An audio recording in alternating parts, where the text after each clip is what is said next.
All right. Good morning. Happy Wednesday. It is April 6th, and today we are here with our 5th episode of Career Ed Talks for Season 2. We will be discussing the topics of self-management and confidence, which I think is a couple of really good topics for our high school students, just maybe finishing up their junior, senior year, starting to think about what's coming next, and just giving them some tips as far as what they might need to improve their self-management and also to help them become maybe a little more confident. And I know that's something that even us as professionals probably struggle with sometimes as well. I know I do. So I appreciate all of our speakers today for being on our panel. We'll do a very quick introduction and then we'll go through the season and then we'll turn it over and start our panel discussion. So we are very honored to have Dr. Richard Lewis with us this morning.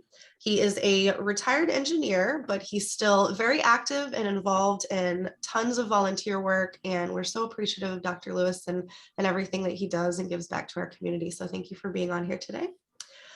We also have Tessa LeSage, who is the director of the FutureMakers Coalition and Collaboration. We have Ray Fischer, who is the Chief Financial Officer for the Children's Network, Southwest Florida. And we also have Neal Mantick, who is the founding manager of Mantick Life Sciences Consulting Group. So we have a really great panel put together today. I'm really excited about this one. So thank you all so much for joining us and for spending 45 minutes to an hour with us to help our students. I'm going to do a very quick screen share before we get started. Just a brief overview. Career Ed Talks is a virtual career skills series. We started this last year. Season 1 covered the different career clusters. So for Season 2, we took a little bit of a different approach and focused more on some of those employability or soft skills. So we've gone already through 4 other episodes. This is our 5th. You can find our previous episodes on our YouTube channel.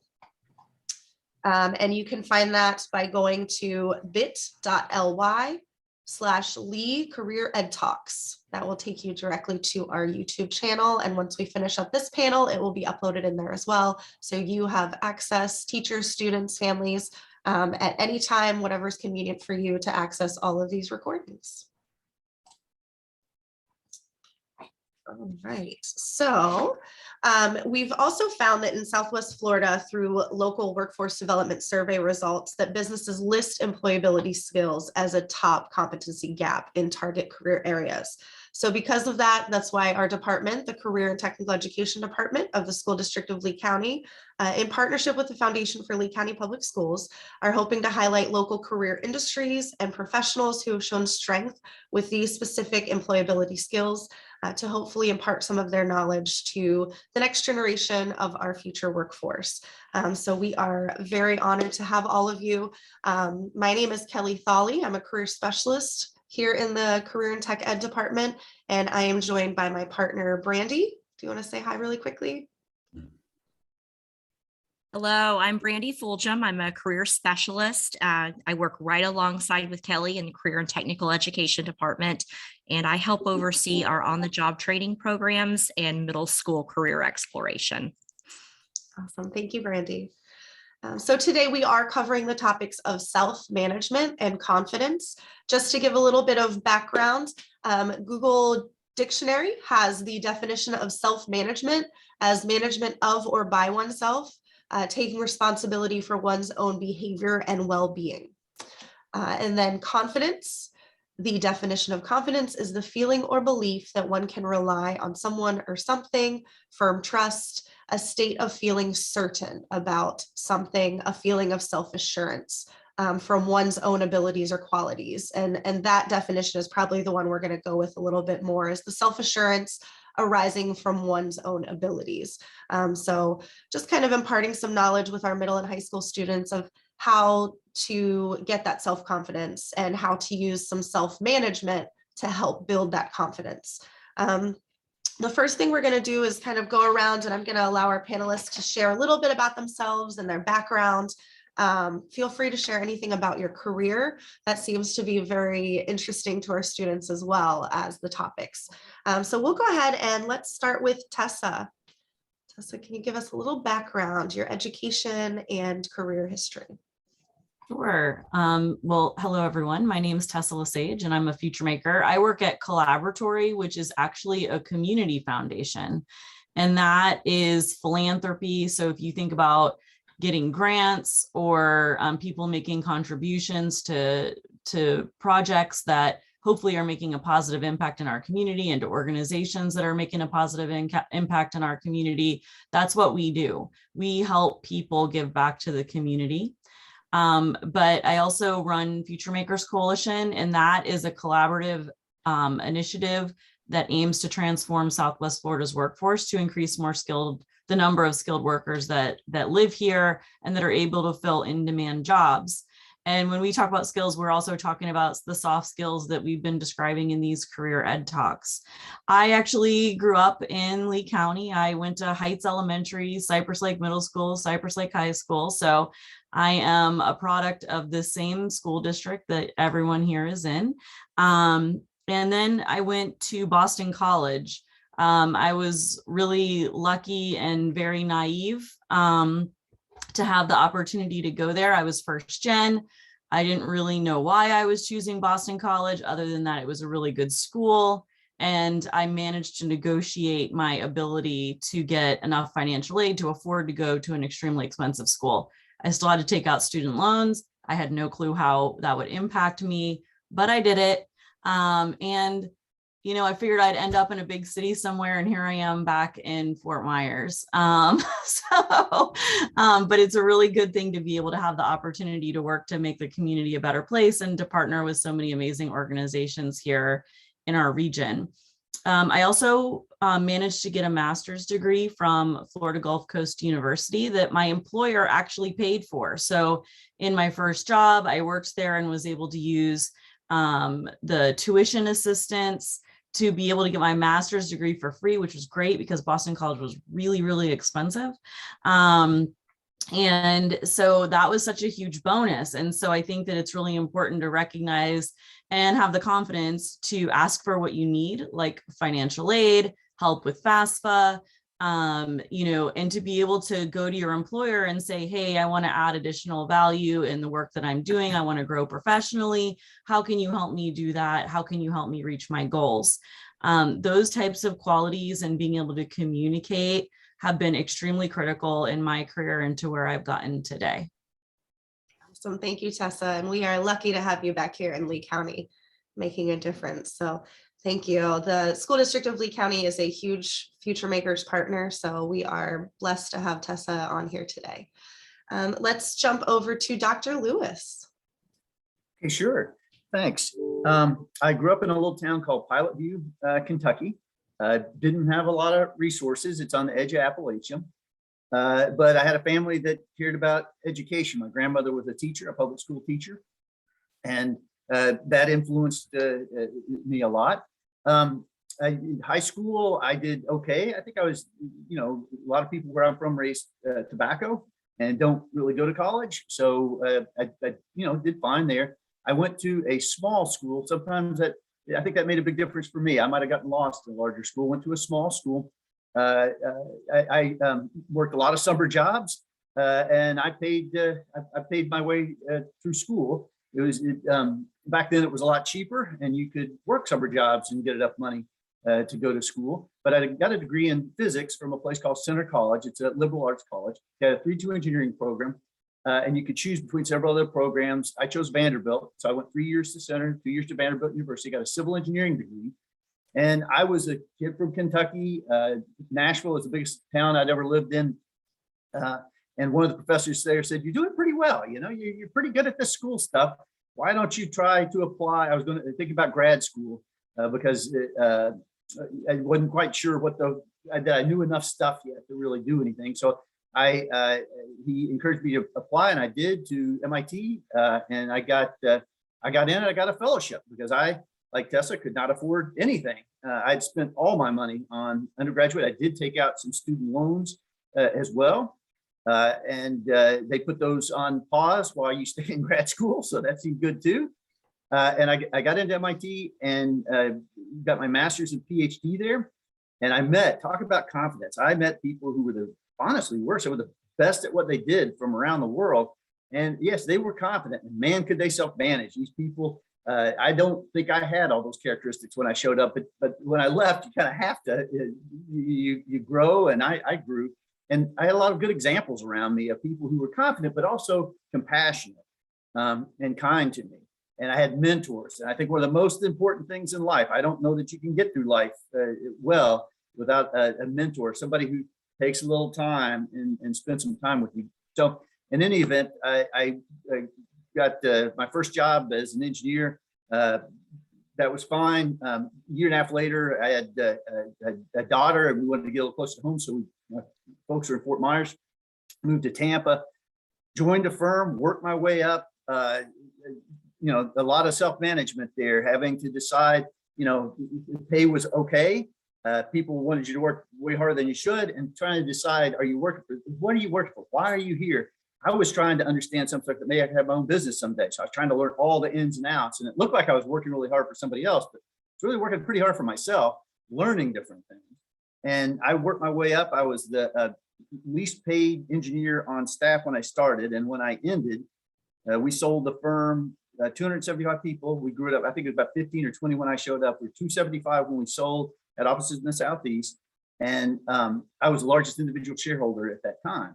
And all sweat equity. And it was really hard. You have to, it's difficult to get up every day when things aren't going well and you failed at things, and everybody knows your failures, but you just keep going, and it perseverance. It doesn't always work out, but a lot of times I think it's a distribution, and you can't guarantee outcomes, but if you do a lot of the right things, it's more likely than not that better things will happen. And I'm semi-retired now, and I volunteer a lot. That's what I love to do, is work with kids in STEM, K through 12 in Southwest Florida. Thank you, Dr. Lewis. That was awesome. Thank you. Lots of good points and touching on our topics for today. So we will circle back around to those. Thank you for that. Let's go to Ray. All right, I actually remember to take myself off mute. That's a big for me. So my name is Ray Fischer. I am the COO. Just a quick correction, I'm not the CFO. I'm in charge of operations for the Children's Network of Southwest Florida. Thank you. Sorry about that. I'm not nearly as bright as my CFO, I promise. But so I'm a local product. I was born in Miami Beach, but raised here since 3 months of age. So this has been my home, except for a short stint to go to Los Angeles for a while. I thought I was going to be in the movies, and that was a very short-lived, but very, very exciting experience. So in any case, home has always been a big draw. My path is a little different. I am so blessed to be on this panel with such esteemed colleagues that went to BC and MIT. I mean, that's very, very impressive. Again, my path is a little different. I was a little older when I decided what I wanted, finally knew what I wanted to be when I grew up. And I was drawn because I had a mentor. That's a very, very good point, Dr. Lewis. I had a mentor that I really looked up to, and he was a licensed clinical social worker. And that's what I decided to try that career path, and try, indeed I did. And like I said, I started a little bit late, but 7 years later, I earned a master's degree from FGCU.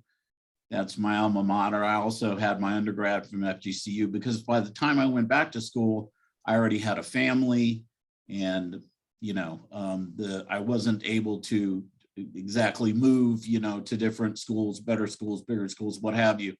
But it ended up being really, really good. And I can tell you that for me, confidence was earned along the way. It was sort of about the journey. In the beginning of the journey, I wasn't confident at all. And certainly in high school, I never thought that I was bright enough to excel in any sort of educational setting. But by the end, I knew that, that I was going to be okay and do okay. So at Children's Network of Southwest Florida, we serve the foster care population in Circuit 20 here, which is a 5-county area. And we're also just awarded a huge contract to do the same thing in Hillsborough County. We started out with 5 people here at Children's Network in 2003. It's community-based care. And we now have 286 employees. And we've grown, in our industry, just a very, very large amount of growth in a very short time. So I'm very proud of the work that the people do that I work with. And I'm also trying to become that licensed clinical social worker. After having graduated 21 years ago, now I'm just trying to secure licensure. So I'm a licensed intern right now on my way to 1,500 client contact hours. And at the end, you take a test and hopefully you become a licensed clinical social worker. So that has been sort of my path in a nutshell. And thank you so much for inviting me today, Brandy and Kelly. It's very exciting to be able to talk to folks and meet colleagues like this. It's really cool. We are at the Collaboratory. We always are there seemingly because we have large gatherings now. Nobody fits in the conference room anymore. So it's a very cool place, by the way. It's very nice. So in any case, that's my short, brief history. Awesome. Thank you, Ray. And I love that you are an example of, doing life first and then going back after the fact and working your way through. So kudos to you. And awesome that you're still learning and still an intern. So I love that. Yeah. And then you mentioned mentoring, just like Dr. Lewis. That's something that we've noticed that has come up, I think, Brandy, right, in every single one of these panels. So students, that shows you just how important it is to truly have a mentor, someone that's in your corner, that's going to help guide you and give you some advice and help you on your way. And of course, last but not least, we're going to go to Neal. Neal, thank you for joining us today. Go ahead. Absolutely. Thank you. Perfect. Yes, my name is Neal Mantick. My career has been spent in the pharmaceutical industry. So doing research, doing drug research. And I have to say that probably was farthest from my mind, or not really part of my original plan. When I was in high school, I sort of liked all my classes. I liked my math and science classes. I liked my history and English classes. I took a lot of art classes. And when it came time for me to decide, what to do after graduation, I really didn't have a firm idea. My family, my father and older brother, they worked in pharmacy related careers. And, to be honest, I was like, well, healthcare, there will always be sick people. There'll always be a need for people in healthcare. I'll just try pharmacy school. I grew up in Pennsylvania, but I went to the University of Kentucky in Lexington. They have reason is they had a pharmacy school there, and I wanted to live away from home. Those were my two criteria when I chose a school. I graduated with a bachelor's in pharmacy. And I had a little bit of a panic attack during my fourth year, where I was doing my rotations in CVS and different hospitals. And I was like, oh, I just don't know if I can do this for a career. Luckily, like some others have said, I did some exploring, and I was able to do an internship in between my fourth and fifth years at a drug company in Philadelphia. And just seeing the wide variety of options that a person with a pharmacy degree had in industry, I thought, well, because I really didn't know what I wanted to do in pharmacy, let's go into industry, because at least that had a bigger menu for me to look at. So that really started my career in the pharmaceutical industry. I spent most of my career living in Boston, Massachusetts. So Tessa and I probably overlapped at some point. We probably passed each other in some bar or something, I would say. I decided to go back to school for a master's in health policy. I went to Harvard University School of Public Health. I went back after 10 years of working. Again, I was in industry, not really sure what my next steps might be. I sort of followed my instinct, or sort of what I was liking, went back to graduate school, and then again ended up sort of where I am now. doing research, continuing to work with pharmaceutical companies, but also expanding out to working with patient organizations. So many rare diseases will have patient organizations or advocates who are working with drug companies to bring new drugs to market. And so that's been part of my focus for the last 7 years as I've been working on my own. So thank you for having me today, Kelly. I'll be happy to address any questions with the team. Thank you. Thanks for joining us today, Neal. All right, well, let's jump right into it. So our employability skills today, we're focusing on self-management and confidence. So my question is just, what do those two skills mean to you? When I say self-management and self-confidence, what do you think of? What comes to mind? So let's start with Dr. Lewis. Okay, sure, thanks. I think there are a number of places in your career where these things are important. And one that comes to mind right away is once you have a job, while you're looking for a job, being confident about, but to have the confidence, you also have to have, as you shared in your definition, you have to have some faith in your own ability. So you have to have some of the things necessary to have the confidence, I think. Some people have confidence without the capability, and it's not so good. One thing that comes up over and over again is difference, say, or ability to get a raise. You have to be a little bit disagreeable. You can't try to just go along with the flow. People, if you don't kind of advocate for yourself, you're not confident. And as I was saying earlier, if you want to go in for a raise, you need to have self-confidence, but then you also have to have these capabilities. So one of the things you can do is before going for a raise, you can go and make your case, taking the time. And this is about self-management, being able to lay out your case and ask for a raise. If you're ever going to get into managing people, you have to be confident. And maybe a better word than manage is to lead people, to set an example. And to set example, you have to self-manage. You have to have your life in order. People rarely want to stake their careers and stake their, their futures with somebody that they don't have confidence in them. I think that there are numbers of ways to build self-confidence, and I think the main one is practice. If you practice at something, I think you can get better at things, and it's a difference, and I'm sure we'll get into this, it's the difference between the 10,000 hours and feeling passion for something, and combining those two things. You have to kind of have the passion to stick with something long enough to get the practice in it that you need to be confident. And I think we'll get to it in a moment, but how in the world do you figure out what that is? I think that's the toughest of the questions, is how to pick what you want to do so that you could get the practice, so you can be confident to get the raise and have the career that you'd like to have. Thank you. Neal, what do those things mean to you? What do you think of? Absolutely. So, I think what some folks have already mentioned, it sort of really depends on your own sort of personality to begin with. So I'm naturally introverted. I tend not to talk a lot. I have, all the people on the panel now, we have the luxury of being able to look backwards and analyze things. And when you're a student, or I remember when I was just getting out of college, how do you think about that path in front of you? I think what I discovered is the small successes that are totally within your control.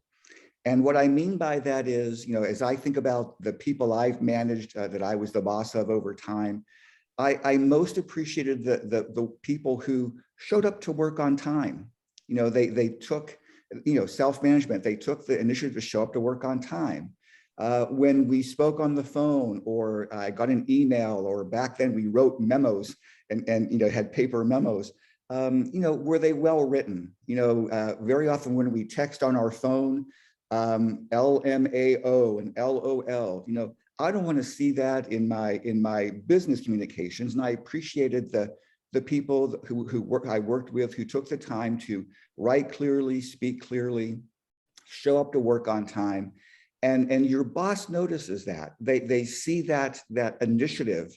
It's a small success, but they see that initiative, and they begin maybe assigning you or choosing you over your other colleagues who don't show up to work on time or may be sloppy in their work. And they begin giving you some extra assignments, extra opportunities to learn something different. And I think just as you know, Dr. Lewis said, it's that pathway, it's that journey that you, in my opinion, or my path, I went for those small successes. And that small success after small success would very often lead to other opportunities to help me learn, help me decide, you know, what path I really wanted to take. So I guess, again, I think about the very easy things that I did as I started out. I showed up to work on time. I showed interest. I was willing to learn. If I made a mistake, I owned up to it. I didn't try to blame somebody else or make excuses. I tried to own up to it. I worked with whomever I needed to work with to fix it. And then I used that as a learning experience so it didn't happen again. That process, again, all builds confidence. Thank you, Neal. And I loved a couple of things that you touched on is just making mistakes. And sometimes that does play into our confidence, but that's okay. Mistakes are a way to learn. Like Neal said, he learned from those experiences. And then the next time you don't make those same mistakes. So it does help build your confidence a little bit. And he also talked about the small wins. So things that are within your control that you have the ability to do that self-management. So if that means that you're showing up late to school every day, then set your alarm for 10 minutes earlier if you know you need that extra time. So it's just a way, like Neal said, just to manage yourself and do what you need to do to make sure that you get those small wins so that then you can be provided more opportunities to build your confidence and build your skills as well. So thank you. Ray. Thank you, Kelly, and all my colleagues have brought up some excellent points. I mean, there's a mantra that I sort of live by, and it's pretty simple. You can lead with your feet or you can lead with your seat. And my preference is to lead with my feet. And it's about modeling the behavior that my two colleagues just talked about.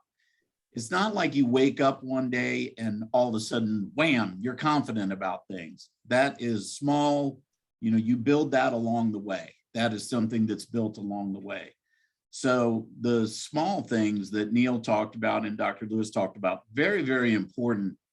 The smaller things are very important, like, you know, the timeliness. It's the same thing over and over again. I have hired most of the workforce that I have here at Children's Network. I've been involved in one way or another in those interviews, either leading them or being part of the panel interview, especially for the executive leadership. So it's those things that, you know, people that are able to articulate, people that come in and you can tell right away that they've done their homework. So that's what I mean. Like, this is some of the basics. Like, you know, if you're going into an interview, my suggestion is to take a look. You know, we have a lot of tools at our fingertips here. So if I'm going into an interview tomorrow, I'm going to take a look at the company I'm interviewing with. I'm going to look at their leadership. I'm going to study their bios. I'm going to have some information on the company. I'm going to come in being prepared is the biggest thing that I can tell you. Doing your homework, so to speak, I think it's really tops among the you know, some of the skills that we're talking about here today. That is a hugely important deal. Part of building confidence is you have to know what you're talking about, right? Because, I mean, you can only fake it for so long until people will find out you don't know what you're doing. So, you know, like I said in the beginning, that's not something that just falls on top of you. That's something that's earned over a period of time. The other thing I want to say is, you know, I had to follow my passion, and that was very important to me. I was very passionate and remain, thankfully, very passionate about the work that I do. I work with people, and I had somebody tell me 2 years out of high school that someday they thought I would be a good social worker. I didn't even know what social workers did. Okay. I had no idea what they were talking about. And I'm like, that doesn't sound like a good job. Sounds like you're going to be poor. That's what it sounds to me like. So I didn't much care for that until later on. And I never did it. The funniest thing is, I never went down this path because of the money. It's a good darn thing, by the way. I went down this path because I was passionate about working with people. And that led to success, and that later on led to, a decent living. So those are the types of things I think that find your passion and build on that. Because if you're passionate about something, you're going to want to study it, you're going to want to learn about it, and that leads to success. But yes, the time management, the organizational skills, those are incredibly important in terms of soft skills and employability. That's what I look for in young, like I hire a lot of young case managers right out of college, have to have a degree to be a case manager. And so that's the kind of things I look for, people that come and they know what they're talking about already. They've studied a little bit about Children's Network. They know who the executive leadership is. And you have to model that behavior so people want to work for you. Like they're attracted to you in some sort of way that they want you to lead them and to be part of the team. So that's what I would say. Thank you. Also, some great points, especially about being prepared. Students, when you do go in for an interview, that is the number one way to be the most confident, is to make sure that you are prepared. Even if it's not an interview, even if it's, think about your day-to-day school life. When you have a test, you're going to be more confident if you've studied and you're prepared for that test. So take those skills and apply that to the business world as well. Tessa, we'll come over to you now. All right, so everyone gave fantastic answers, and I'm going to try not to repeat. I'm going to try to add something else. So the first thing that I would mention when it comes to self-management is, emotions. So I'm a bit of a firecracker. I get real worked up about things. I am very justice oriented. So it's been something that I've had to learn to manage throughout my career because, there's a lot of disappointments that come your way, and it could be personal, or it could be disappointments in other people, or it could be disappointments in policies or decisions that are made and that you have no control over, or that maybe you made a mistake and that's just the way that the cards fell.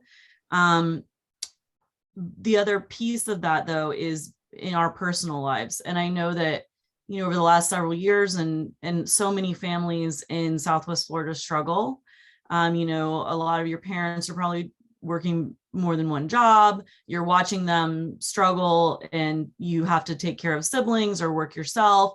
And once you finish school and go off and get a job, that might be the case too. You may have a period of time where you're working more than one job, or you may be going to technical college or going to college and trying to work more than one job. You may have trouble paying some bills once in a while, or a sickness or something may happen to someone that you care about or to yourself. And those things can bleed over into work. And I think our best employers are good at handling and finding ways to support their employees in doing that. But you have to be able to manage your emotions when that happens. And that takes a level of self-awareness to know when you need to take a break, when you need to ask for help. It takes a level of confidence to do those things. And when you're really not able to do that, when you can't manage your emotions for whatever reason. So taking a step away, saying, can we talk about this later? Let me think about this and we should talk about it later. Or saying, I need to take a personal day because I need to take care of some things. But that ability to regulate and manage your emotions. I worked in politics for a while, and you want to talk about having to regulate your emotions. I've learned to do it to such an extent that sometimes I can come across as robotic. And that's usually when I'm the most frustrated, because I am trying to be neutral and not let my emotions come through. So this is a continued work in progress for me. And I think I see people nodding. I think we all know this feeling, but managing your emotions and being able to come in and be a professional who's doing a job and finding ways to manage those other things that can bleed into that is something that you really have to be conscious and aware of. The second thing that I would say is be open to feedback. So how did I know that I can be overly passionate about what it is that I'm doing to the point where I can be intimidating? I am not an introvert. I am a big extrovert. And I've been told that I'm intimidating. I've been told that I am too emotional. Some of that comes with being a woman, I'm just going to say, and like trying to deal with workplace. And quite honestly, whether you're Black, brown, a woman, have some other physical or emotional challenge, people are going to treat you different, and there's biases that come against you, and it's not fair. And hopefully the world continues to become a better place where we don't have to deal with that. So some of the responses I get are about being a woman, and I'm very conscious of that. But being able to take feedback and figure out how to adapt to be able to achieve what you need to do in your career, to be able to maintain a job, to be able to advance in a job, to be able to gain the professional experience that you need, you have to be able to take criticism. I am telling you these things because these are things that I personally have had to adapt to. I don't want to be criticized, especially when I think that the criticism is not true. But guess what? When I reflect on it, a lot of times it is. And so being able to accept that feedback, and actually, honestly, the next step to that is asking for feedback, asking for critical feedback so that you can become a better professional and better at your job. Those are things that are great with mentors, which have been mentioned many times here. And a mentor doesn't always have to be a formal person who says, I'm going to be your mentor. I'm not sure about that. Oops, Siri on my watch is talking. I apologize if you heard that. But you can have mentors, just people that you spend time with, or that you ask for feedback, or that you ask their professional opinion of things. I have lots of those throughout my career and for different reasons. But I would just say, to add to what everyone else has already said, which is very important, is managing your emotions, work-life balance. There's no such thing. You have to figure out a way to manage it because it all bleeds into each other, and being open to and even asking for constructive feedback so that you can achieve your goals. Thank you, Tessa. And I also love that Tessa really touched on feedback, and not only just asking for the feedback and accepting the feedback, but then also taking a step further and doing some self-reflection. And saying, is this, why do they see this way? Is this really how it is? And doing it's hard work. It's very hard work to do some self-reflection and make changes as necessary. So thank you for that, Tessa. What advice or tips would you give to students who want to practice these skills of self-management and self-confidence? Do they need, what do they need to do to practice? And we'll go to Neal first. Oh, Neal, you're on mute. Sorry about that. They're mowing the lawn outside. I wanted to, for me, that's always sort of how do you practice that? And again, for me, it's something that you can do on a daily basis. And very often you're not even aware that you're practicing it.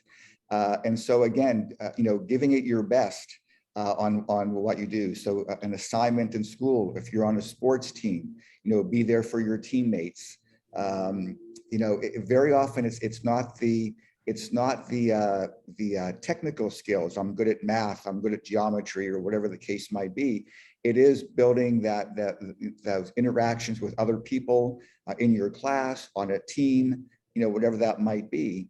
And I mentioned, that already. Just show up on time. Be true to your word. If you have a friend, be a friend. Don't talk behind people's backs. And I think you start building that confidence as you begin seeing people react to those positive things that you're doing. Again, very often without even knowing it. In your daily activities. So I guess maybe what I'm saying is, I wouldn't sweat it too much. How do I practice this? How do I get better at this? I think if you go through your day and just, be there for your family, be there for your team, be there for your fellow classmates. The little things and the feedback and the reaction that you get from those folks, I think just builds confidence over time. Thank you, Neal. Tessa, we'll ask you the same thing. How did you acquire that skill, and what can students do to practice? Mm-hmm. I think that these are life skills that we experience every single day. And I think I would say my answer would be willing to step out of your comfort zone. If there's something that you don't like doing, consider doing it. And if the whole thing is I don't have the confidence to do it, like, so I'm a big public speaker. I can get up in front of a lot of people. I know a lot of people hate that.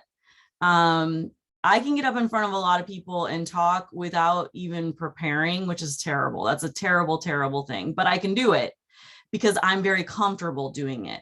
And I've been doing it for years, right? And so you have to step into a place where you're uncomfortable. At first, when I started public speaking, I did get nervous. I didn't feel like I had the expertise to be able to do it. And so I would actually pretend like I was someone else.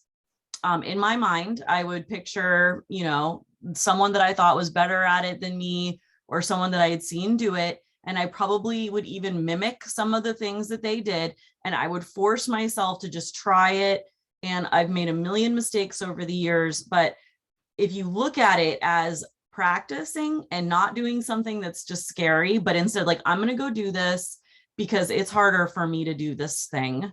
And I'm going to look at it as practice and see how it goes. And so maybe you don't want to public speak at your job or in your classroom, but maybe you get up and speak in front of a club, or you know, just for an example, or maybe you're afraid to try out for a sport, and it's too scary at school. So maybe you do it as sort of with friends on the side or something like that, where you're practicing and putting yourself outside of your comfort zone. And if you literally just look at it as like, I'm going to practice this now, I think Neal's right. Like, everything you do every day is practice. But if you are stepping outside of your comfort zone and you can look at it as, I'm just doing this to get better at this, it doesn't really matter what the outcome is. It might be able to help you sort of expand the horizon of your ability to manage your own stress and anxiety about doing hard things. And then also to gain the confidence to say, oh, look at me, I just did that. Right. So that would be my advice. Thank you, Tessa. Yeah, I think a lot of times too, we are our own worst critic. I am one of those people. I hate getting up and speaking in front of people, but it's part of my job. So it's something that I've had to make myself do and get more comfortable at. And every time it makes me uncomfortable, but I get up and I do it. So I can see that. I agree with that. I think that doing it every single day is a good practice. I was going to say one more thing, Kelly. Like, I think it's hard to recognize this, but people think about you a lot less than you think they do. Everyone is worrying about themselves. Okay. So if you get up, I have lost sleep over, I can give a 25-minute presentation and I have lost sleep over a wrong word choice at a point in the presentation. And literally nobody cares. No one thought about it again afterwards. Most of them were probably napping anyway while I was talking. So you have to try to give yourself some leeway and recognize, and I know it's so hard when you're in school, but people don't care what you're doing. Like they're looking at you in the moment, maybe not, they might be thinking of something else. And then when it's done, they're busy worrying about the next thing or themselves. And it has very little to do with us. And so if you can remember that, then I think sometimes, you know, stepping outside of your comfort zone gets a little bit easier. Yeah, thank you. Thank you. Dr. Lewis. Sure. I think one of the things about getting practice is what we spoke of earlier is why. Why do you need this practice? Why are you doing this? Why does this matter? And I think particularly when you're in high school, when I was in high school, I'm not sure I had a lot of about this on my mind. It does matter if you care about your future, if you care about what you're doing 5, 10, 20 years from now, and that you have what you consider to be a good life. If that's important to you, then that can be your why, and your why can drive a lot of things. And one way to do that is to, I have a little 90-day goal card, and set yourself up with a 90-day goal card and put on there some goals that you might like to achieve and look at it regularly. It's no magic. Now it's in the front of your mind. But before you get your goals, you have to have a why. Why do I care about this? Why am I going to get this right? Why am I going to put myself in an uncomfortable situation? Why do I need to do all this? If you care about this future self of yours, there's a current self right now, and that's who you are. And there's a future self someplace in the future. If you want that future self to be happy with you now, that's a why. And if you get a why, that can help drive your energy to get the practice of things. And so the next question is, well, what do I want to practice? And there's a thing we've talked about around Lee County for a while, Southwest Florida for a while, is the 3 circles. What are you good at? What do you enjoy doing? and what's there a market for. And you're probably you know a little bit about what you're good at, and you know what you enjoy, but you probably don't know whether there's a market for it. So you got to figure all this stuff out. How are you going to go out and figure out what I want to do? Well, figuring out knowing what you want to do is too hard. Asking a question about how I might figure it out and what I need practice at.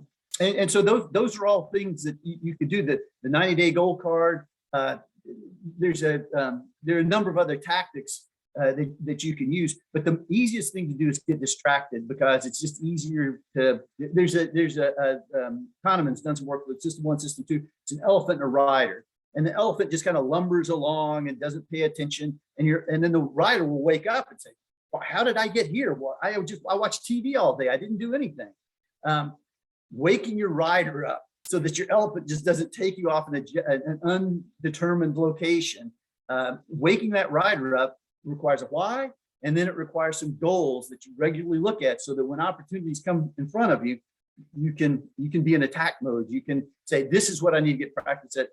It's been, to wrap up, it's been said many times, failure. When's it best to get this practice knowing that you're going to fail, and practice with feedback? When's the best time? When you're 60 or 50 or 60, 56 like me, where it may have a bigger impact or something on me, because I have family and pay bills and all this. It's when you're young. When you're young, people are so forgiving. You don't know it, just like Tessa just said, which I think is just perfect. Nobody's focused on it. It feels like they are at high school, but they aren't.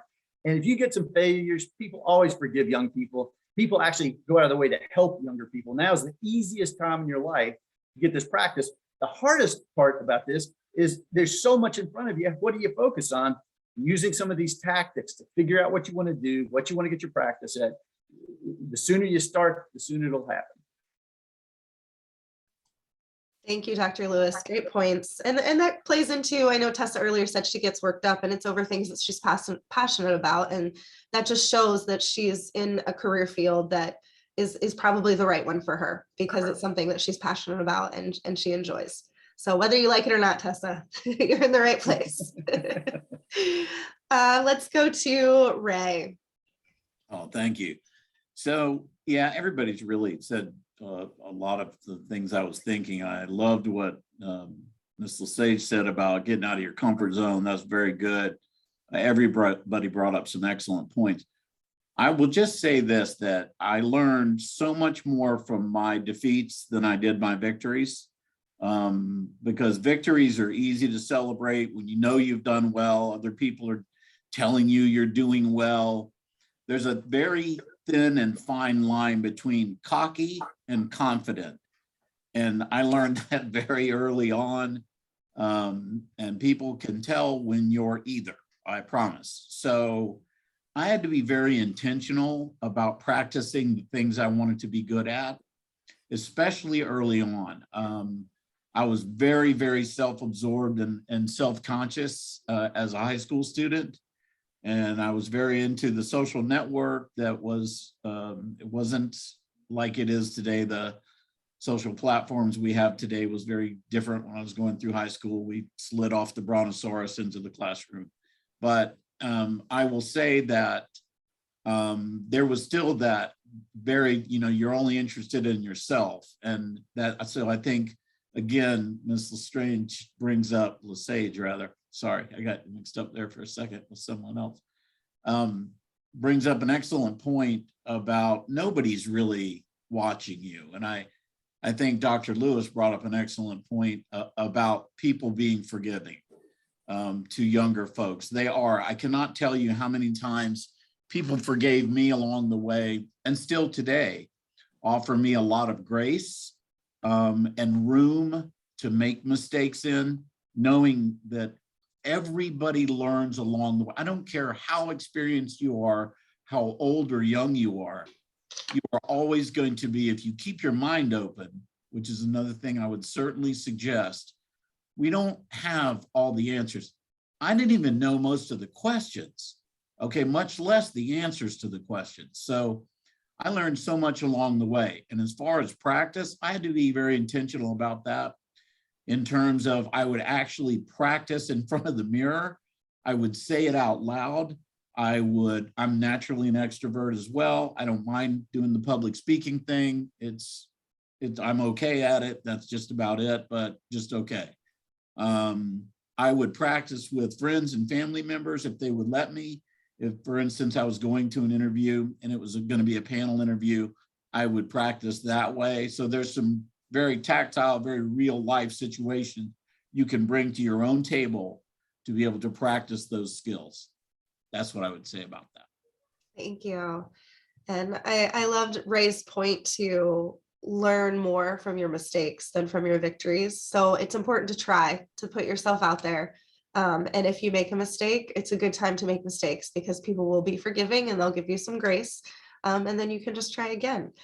I wish that we could continue for more and more time because this has been a wonderful panel, but we are getting close to that 10 o'clock mark and I want to be cognizant of your time and respectful of that. So we'll start wrapping this up. And the last question will be, if you could talk with your teenage self, what would you go back and share regarding self-confidence and self-management? What's something that you could go back to your high school, middle school self and share now that you've gotten all of this experience and knowledge? And this will kind of be our send-off. So let's start with Tessa. That's a hard question because there's a lot of different directions that you could go with that. But I would say with regard to this topic that if I would tell myself that as long as I don't give up on myself and continue to put myself out there and try to get better and try to do better and try to grow as an individual and as a professional and part of a team and part of my community, that it will all work out. It might not work out the way that I wanted it to. It might not, and that might end up being better than what I expected. But as long as I, follow my gut, like let your intuition be your driver, and gather information. But if you feel like something isn't right, then don't do it just because you feel pressure to do it. And as long as you try to continue to grow and do better and be a better person, everything will work out. Might not be the way you want it, but it will work out. So that would be my advice to myself. Thank you, Tessa. And thanks for joining us today. Let's go to Neal. Yeah, I think it's very similar to Tessa. I think what I would say is sort of relax and enjoy the exploration. What I thought I was going to do when I started or graduated high school was very different from what I did after I graduated from college, which is very different from what I'm doing now. Not only because I changed and evolved, both professionally and personally, but just the workforce has changed. Technology has changed so much, and there's so much that will be introduced. Artificial intelligence. There's so many new things on the horizon that are going to change how we all work in the future. Is just be open to that, be open to exploring, be open to those opportunities. And like a lot of folks said, you might make a mistake in one choice, but boy, there will be dozens of other options open to you down the road as well. So. Thank you, Neal. Thanks for being here. Dr. Lewis. I think when I was growing up, not many people were focused on their future at all. Everybody was just kind of living one day at a time, which is fine. You have to have a balance in life. But if I had one thing I could tell myself when I was young, it's probably to take 1 hour a week and think about my future. Set my phone, set a beeper, set something to go off, and take 1 hour per week. And that's not much for your week. That's not much time really. So you can stay balanced in what you're doing. But take that 1 hour and think about the future. Think about why you want certain things. What would you like to have happen in your life?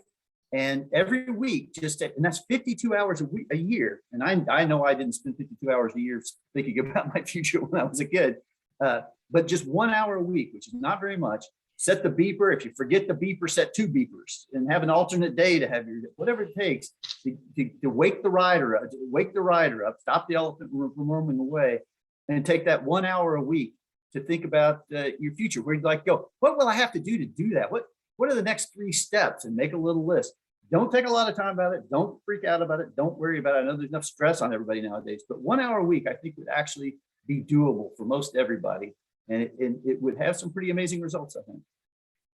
Thank you. That's very good advice. I wish I would have done that too back in high school.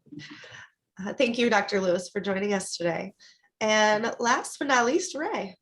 Thank you. I'll be brief. So I think if I was to talk to my younger self, I'd grab myself by the collar and no, I would tell myself to be kinder in my thought process about myself, and also at the same time, sort of be tougher on myself. And I know that's like very, very different messages, but when you move along this path, you will begin to understand that there are times when you need to be hard on yourself and times when you need to be kind to yourself.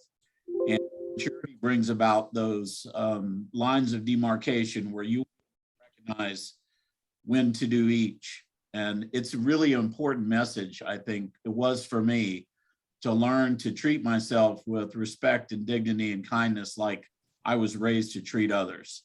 And if I had done that earlier, I think, well, I'm right where I'm supposed to be. So that doesn't really matter, but I would have been, I would have treated myself with some kindness. I would not have thought so harshly about my own failures at that particular time.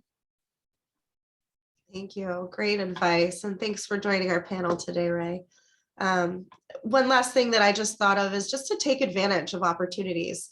There are so many opportunities, students, that you have now that I don't believe any of us had when we were back in middle school and high school. So find those opportunities and have the confidence to ask and have the confidence to take advantage of those opportunities, because even if it doesn't end well, you're going to learn something from those opportunities. So thank you again so much to our panelists. Thank you, Mr. Myers, for having your class join us. I'm going to do one last screen share just to show you all what our YouTube channel looks like. This is our adult and career education YouTube channel for career and tech ed. You can see that we have various playlists down here. So this one from today will be in our Career Ed Talks Season 2, and this is open and viewable by the public. So please feel free to go in and view any of those videos. Great information from past panels as well. So thank you all, and students, we hope to see you on May 4th, our final and 6th Season 2 edition. So it will be resumes and interviews will be what we're focused on May 4th. So we hope to see you all back then. And thank you again so very much to our panelists. Great panel today. So have a happy Wednesday. Thank you all for joining.